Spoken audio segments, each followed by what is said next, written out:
నర్సరావుపేటలోని welfare association of license technical persons Palnadu జిల్లా engineering association అధ్యక్షులుగా ఈరోజు విజయ్ గ్రూప్స్ అధినేత ఉన్నం వేణుగోపాలరావు ప్రమాణ స్వీకారం చేశారు. ప్రమాణ స్వీకారం ఎమ్మెల్యే చెద్దలవాడ అరవింద్ బాబు పాల్గొని శాలువాతో సత్కరించి అభినందనలు తెలిపారు.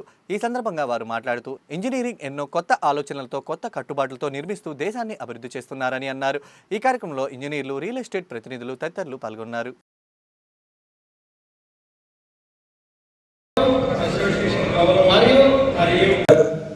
ఈ కార్యక్రమాన్ని ఇంత ఘనంగా నిర్వహించిన వేణుగోపాలరావు గారికి వాళ్ళ టీం అందరికి కూడా మరొకసారి నర్సరావుపేట అసెంబ్లీ తరఫున, గవర్నమెంట్ తరఫున మీకు ధన్యవాదాలు తెలియజేస్తాం. అదేవిధంగా ఇవాళ రాష్ట్ర అధ్యక్షులు రాంబాబు గారు రావటం, అన్ని జిల్లాల నుంచి కూడా జిల్లా ప్రెసిడెంట్ కూడా రావటం జరిగింది.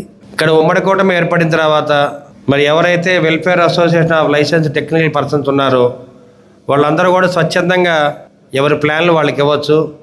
రాజకీయంగా ఇక్కడ ఎటువంటి ఇబ్బంది జరగట్లేదు. ఉమ్మడి కూటమిలో అయితే ఆ పరిస్థితి లేదు.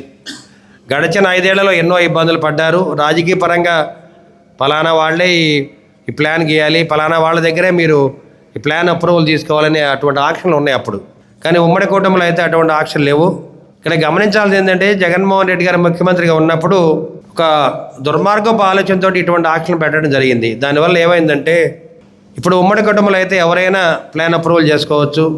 మీ అందరి మీద మనీ టర్న్ ఓవర్ ఎంత ఉంటుందంటే రాష్ట్రం మొత్తం మీద కూడా దాదాపు 1,00,000 కోట్ల టర్న్ ఓవర్ ఉంటుంది. ఒక నర్సరావుపేటలోనే 1000 కోట్ల టర్న్ ఓవర్ ఉంటుంది. అంటే దీనివల్ల ఏంటంటే కన్స్ట్రక్షన్లో ఇంత టర్న్ ఓవర్ ఉంటే మరి ఇంటీరియర్స్ కానీ మిగతా వాటిలో అవుట్ సైడ్ డెకరేషన్స్ కానీ వీటి మీద కూడా మళ్ళీ 1,00,000 కోట్ల టర్న్ ఓవర్ ఉంటుంది. అంటే ఇవన్నీ కూడా ఆలోచన చేయాలి. ఇవాళ GST తగ్గిన తర్వాత 5%, 18% స్లాబ్ సిస్టమ్ వచ్చిన తర్వాత ఏం జరుగుతుంది? మనీ టర్న్ ఓవర్ పెరిగింది, మనీ ట్రాన్స్లేషన్ పెరిగింది, బాగా విపరీతమైన కొనుగోలు పెరిగినాయి. అసలు ఆశ్చర్యం వేస్తుంది. నరేంద్ర మోడీ గారికి అసలు ఊహించాలి. ఆయన చంద్రబాబు నాయుడు గారు ముందుగానే ఊహించి చెప్పారు ఈ విధంగా జరుగుద్ది, GST తగ్గడం వల్ల విపరీతమైన కొనుగోలు పెరుగుతాయి.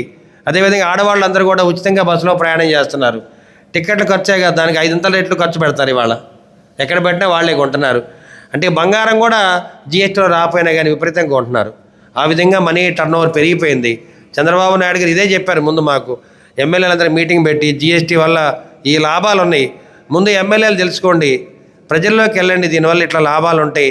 అదేవిధంగా అన్ని స్కూల్స్లో కానీ రైతులకు కానీ అందరూ కూడా చెప్పడం జరిగింది.